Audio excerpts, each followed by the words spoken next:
Kita akan mulai ke sesi inspirational di mana sini kita akan sedikit ini ya mencari tahu dengan expertnya Pak Rifai sebagai asisten SP di bidang Human Resources and Human Capital. Nah, boleh disampaikan kalau misalkan share screen saya sudah muncul, mungkin sudah muncul. Oke, aman, siap ya. Nah, oke, selamat datang teman-teman gitu ya, selamat Rifai gitu ya. Di sini kita kedatangan speaker yaitu HR Trainer and BNSP Expert Pak Nur Muhammad Rifai, MM, CHR, and CAC gitu ya sebagai Weekly Inspirational Speaker. Nah, dapat teman lihat di sini kalau Rifai sangat aktif di bidang HR gitu ya, dari payroll head, HC Performance Management, involving in Sigma Black Belt juga, kemudian lanjut sebagai Human Capital Manager, Human Capital and General Affairs Division Head, Development Advisor, Operation Support Manager, sampai jadi Head of Certification BNSP. Pak Rifai, boleh gitu ya dijelaskan sedikit pengalamannya di bidang HR ini. Gimana, Pak? Oke, selamat pagi semuanya teman-teman. Salam kenal ya. Dengan saya Rifai. Hari apa di mau kasih dong inspirational speak buat teman-teman HR dari Bukit Vista ya namanya. Ini Vista ini apa ya? Consulting atau apa ya? Kita itu lebih fokus di property manajemennya, Pak. Gitu ya, hanya property itu manajemennya, gitu ya. Dari marketing sampai kepada klien. Kurang lebih seperti itu. Oke, kalau gitu saya nanti jual rumah dari satu ya. Kebetulan kita ini Oke. lebih rental holiday aja sih, bukan perumahan. Oke, kalau Nah, kita mulai sebenarnya saya sendiri nggak tahu atau takdir gitu ya. Background saya sendiri sebenarnya dari Fakultas Ilmu Politik, tapi saya sebenarnya sekolahnya di bidang perpajakan. Ya.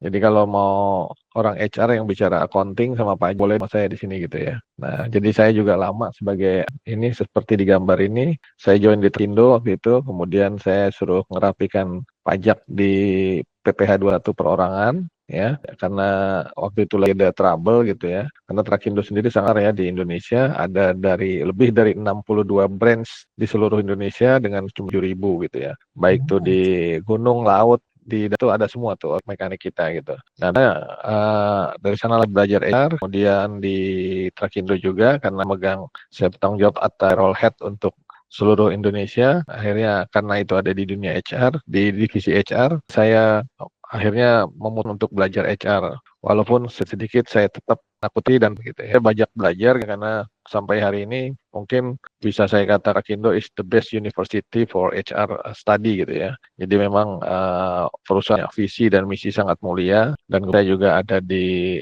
kalau orang ada di ring atas gitu ya. Jadi kita bertemu dapat mendapatkan inspirasi dari owner-ownernya langsung gitu. Kenapa begini, kenapa belakang SOP ini dibuat seperti ini dan seperti itu menjadi inspirasi kita juga bahwa kita bertindak sebagai seorang leader menjadi wise, punya wawasan yang luas, punya apa? Punya helikopter belajar namanya 30,000 permukaan pesawat kan 30,000 ya. Nah kita punya bagaimana dalam menetapkan kebijakan sebagai seorang leader, sebagai seorang HR, nggak hanya cuma hal-hal yang short term aja gitu ya. Nah di Trakindo sendiri saya tuh ya megang payroll itu hampir 5 tahun. Kemudian dari saya belajar tentang banyak mengajarkan ke seluruh satu sendiri adalah perusahaan lokal dengan mindset Western gitu ya, artinya lakukan semua dengan transparan gitu ya. Jadi yang adalah bagi saya tuh bagaimana sih ngitung pajak gitu adalah saya memberikan awareness kawan bahwa bayar. Jadi kalau yang komplain kecil, kenapa pajak saya kecil, berarti gaji kamu setuju nggak?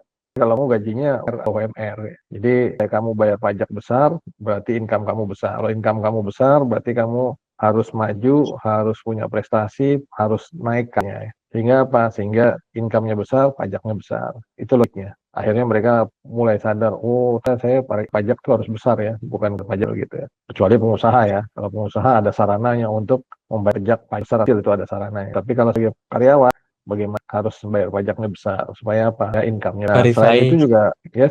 ini kan Bapak terus kemudian bisa lanjut sampai transisinya seperti apa ya? Mungkin bisa sekan sedikit ya Pak gitu ya. Dan mungkin juga di sini ada Sigma Belt, Human Capital Manager, sampai HR Development Advisor itu lumayan broad apa namanya spektrum HR-nya kok bisa gitu Bapak. Ya, makanya dari karena itu ada di bagian perusahaan juga menyediakan akhirnya saya punya kesempatan untuk jadi Six Sigma bacanya Six Sigma Black Belt. Jadi kami adalah lolos dalam seleksi dari 6.000 karyawan itu mewakili teman-teman belajar negara dealer Caterpillar gitu ya, kebetulan belajar 4 bulan, Seben gitu, kemudian belajar Six Sigma menjadi bagian think tank yang akan membantu manajemen dan merumuskan improvement di seluruh bisnis Trakindo. Nah di situ ya semuanya tuh belajar HR, belajar transformasi, belajar culture, performance management, ya kan. Dari sana kita project-project yang harus diselesaikan dan bukan hanya diselesaikan, tapi juga harus menghasilkan cuan. Atau yang menghasilkan cuan tuh reducing cost gitu ya, kemudian optimizing revenue gitu. Jadi di situ mulai seorang HR kan hanya ngurusin administrasi, ngurusin rekrutmen, tapi bagaimana mengadres objektif atau goals dari perusahaan, kemudian kita sebagai orang HR-nya bisa membantu. Contohnya gini, kalau katanya bosnya mau jualan, kita besok menjualan 5 miliar ya, akan 1 triliun lah gitu. Kalau yang dijual 1 triliun itu 1.000 kan banyak eskavator ya. Kalau misalnya tempe kan kecil. Kalau 1 eskavator itu harganya sekitar 600 juta, iya kan? Nah itu berapa? Eskavator triliun, jumlah unitnya adalah 1.000, orang lain gitu loh. Apa yang Hmm. siap? Ya mulai dari sisi administrasinya, kemudian mekaniknya, salesnya udah cukup belum hewannya, kemudian bagaimana kalau udah tahuan manpower planningnya, kemudian skill apa yang ada equip gitu kan. Kalau orang aplikasinya udah bagus, atau selling skillnya mekaniknya, kemampuan teknik apa udah bagus, kemudian bagaimana soft skillnya melayani customer, karena kan kita punya tagline tuh customer service company. Jadi kita memberikan layanan walaupun berat, tapi layanan kan di customer dengan happy gitu ya, gitu. Mulai belajar. Ini menarik sih Pak Rifai, soalnya kan sekarang ada konsep HRBP ya, HR Business Partner. Gimana gak cuma sih juga, tapi membantu sustainability dari bisnisnya itu sendiri ya. Mungkin sambil bahas terkait dengan konsep kita sambil pertanyaan yang ada Pak Rifai ya, karena kita punya pertanyaan gitu ya. Itu adalah ini Pak Rifai itu ya, terkait dengan teamwork gitu ya. Inisiatif apa sih gitu berdasarkan dari pengalaman Bapak yang luar biasa itu paling berhasil dalam meningkatkan motivasi dan produktivitas tim. Dan gimana nih cara bisa kan pattern tersebut. Mungkin ada Rifai gitu ya. Nah ini pengalaman yang menarik ya. Memang kunci utama kita mau bonding ya komunikasi. Nah kadang komunikasi, kita meeting, kadang meeting itu juga suka ada yang telat, suka ada yang nggak telat. Suatu metode meeting kita buat yang namanya 3W form, sehingga mudah menjadi situ, kemudian setiap minggu atau setiap terjadwal ya progresnya. Bahkan di satu saat meeting itu ya, kita kalau meeting di jam 8, telat 500, telat, dan itu harus bayar, di atas harus 750.000 bayar gitu. Nah tujuannya apa, mau duitnya supaya apa yang menjadi kesepakatan bersama itu benar terjadi gitu ya. Akhirnya ya memang semua hal-hal yang kita tuliskan dalam MOM meeting di follow up selalu selesai gitu. Nah adalah membangun komunikasi yang solid di tim. Kemudian ada metode lagi dalam konsep manajemen ya, kadang-kadang juga email nggak selesai gitu. Saya kenal MBWA, manajemen by walking around gitu. Misalnya nih Mas Rehan, kalau saya WA lama nggak dijawab, entah apa, pulsanya habis, saya datengin aja, Han, mana kerja? Ya udah selesai sebelum meja saya ya, nah gitu diselesaikan gitu. Ya, jadi Iya, kalau nggak selesai itu namanya MBWA, manajemen by walking around. Nah, ini Pak, sulit ini begini-begini, nanti jam 4 yang store ya, nah, gitu. Jadi emang caranya. berarti ini apa ya, holding out on accountability, setiap member harus kerjaannya dan ditambah dengan sistem reward and punishment, begitu ya Pak ya. Menarik. Nah, sebenarnya ini yang paling menjadi highlightnya di sesi kali ini itu ya. Visa sendiri kita itu sedang berusaha membangun banyak culture gitu ya Pak ya. Nah, sebagai seseorang yang memimpin transformasi budaya kerja gitu ya Pak, juga cerita di Six Sigma Belt, belajar transformasi dan lain sebagainya begitu ya. Nah, bagaimana Bapak Rifai sendiri itu membangun nilai, prinsip yang dapat mendorong budaya tim yang solid dan inovatif? Terima kasih. Pertanyaan ini kalau kita bertransformasi, kita akan selalu mendengungkan. Mendengungkan itu apa? Kita akan selalu bilang, apa ya istilahnya ya, dulu nih kita mau bertransformasi dari mobil Rubicon gitu ya, Rubicon Jakarta-Bandung, mungkin cepat gitu ya. Tapi sekarang kita udah ada WUS lah ke Bandung ya kan. Nah, gimana supaya kita mau cepat, terus apa yang harus siapkan? Mungkin bangun di waktu, mungkin semuanya nggak ada yang nggak macet gitu ya. Kayak kita ngomong alasan macet, ya Anda harus bangun lebih pagi, berangkat pagi gitu kan, siapkan. Semua alat-alat itu kita harus dengung-dengungkan setiap hari. kita ulang, termasuk kepada tim kita jelaskan, kita sekarang nggak pakai lagi yang nama mobil umum itu mahal, tapi kita mau pakai yang lebih simpel, namanya WUS, bayar 10 sampainya cepat. Gimana caranya? Apa yang Anda lakukan? Kerja Anda, sistemnya, bagaimana proses Anda di jalan, kita identifikasi. Proses-proses itu kita perbaiki. Kalau harus kita lakukan improvement, iya kan? Seperti apa? Kan gitu. Nah, kesadaran akan membangun tim bahwa, oh iya kita sedang bertransformasi. Yang kedua, value. Value-nya apa di Bukit Vista ini? Itu juga canangkan, karena ada sekitar 6 ya. Salah satunya adalah committed to learn, keinginan untuk. Jadi ini susah diajak belajar, kita mungkin tim satu saat, jadi artinya gitu ya.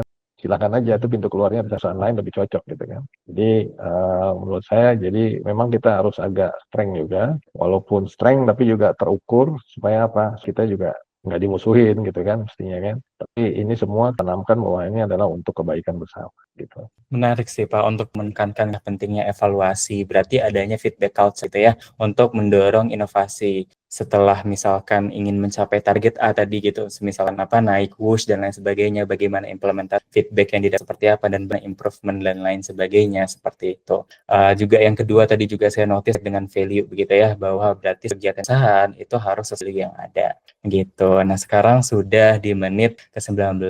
Sebelum lanjut gitu ya, dari ada waktu yang tersisa untuk sesinya jawab. Yap, betul. Itu sekitar 2 menit untuk menjawab bersama audiens. Oke, kalau begitu dari teman-teman audiens, Kak Furkon sendiri selaku VP Employee Experience and Culture, sekiranya untuk Rifai, ya mungkin ada yang ditanyakan? Betul, kebetulan saya ada satu audiens yang lain dulu nih, mungkin ada bertanya sebelum saya pertanyaan. Oke, teman-teman BV yang lain, Vistan yang lain gimana? Ada yang ingin mengajak dulu kepada Bapak Rifai sebelum Kak Furkon yang pertanyaan? 3, 2, 1. Oke, boleh. Itu tadi ada Mas. Nggak bisa pindah ini, nggak bisa pindah. Oke, Mas. Halo Pak Rifai, perkenalkan saya. Ya, kita di Cara membuat karyawan nyaman unbahan.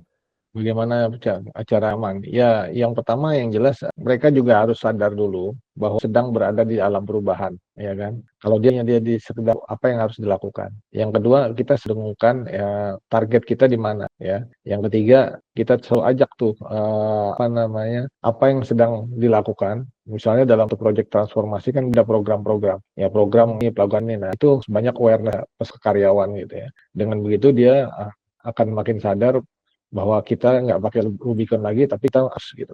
Nah, dulu kita aja, kemudian mengimplementasikan ya Six Sigma. Six Sigma itu cara berpikir yang secara sistematis, kemudian karyawan diajak untuk berbicara data driven ya, berdasarkan fakta dan data. Jadi setiap meeting mana datanya gitu, bukan bicara tentang oh kayaknya begini deh Pak, kayaknya begini sebaiknya nggak bisa jam tukang conclusion seperti itu. Jadi semua dibawa datanya baru dianalisa sehingga mereka punya awareness sendiri bagaimana melakukan perubahan, semua terdokumentasi, ada faktanya, kemudian cara pikirnya. Seperti aja Mas Gan ya. Terima kasih Pak. Berarti kalau bisa saya summarize ya Pak Rifai, yang pertama adalah setting clear expectation, ngasih gitu ya, bahwa si member harus tahu nih kalau dia itu sedang menuju ke arah perubahan, awareness terlebih dahulu, baru setelahkan dia ke involvement gitu ya, ikut sertakan kegiatan proyek perubahan, make sure kalau mereka ngerasa mereka bagian dari tim gitu ya. Betul. Oke, mungkin boleh ke pertanyaan kedua Kak Furkon gitu ya, sebelum kita tutup sesi pagi hari ini untuk inspirational speaker. Oke, baik, terima kasih banyak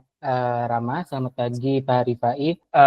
Saya ingin bertanya apa nasihat Bapakku senior dan sudah sibuk ada saya dan teman nih in particular sebagai junior HR yang baru. Kira-kira begitu ingin sampaikan. Oh, sehat. Ya, saya begini, kalian ini kan generasi milenial, apa sandwich atau strawberry atau mango, melon dan whatever lah ya. Nah, menurut saya kan kita sudah dengar tuh proses tidak akan nanti hasil gitu ya. Jadi sekalipun teknologi juga pesat, kemudian juga banyak jalan-jalan tujuan, saya yakin bahwa proses itu adalah sesuatu yang dan itu akan hasil yang sesuai kita harapkan. Makanya proses tidak akan mengkhianati hasil. Nggak mungkin kalau sudah berproses kemudian hasilnya mengecewakan. Sekalipun ada salah satu proses yang gagal yang mesti Anda tinjau lagi kenapa itu menjadi gagal gitu. Itu aja sih. Proses pasti. Percaya pada proses. Oke, baik. Rifai-nya silakan Rama. Ya, terima kasih Pak Rifai. Biasa kita proses gitu ya. Nah, untuk Pak Rifai sendiri sesi inspirasi selesai gitu ya. Tapi Pak Rifai bebas gitu. Silakan kalau Bapak ingin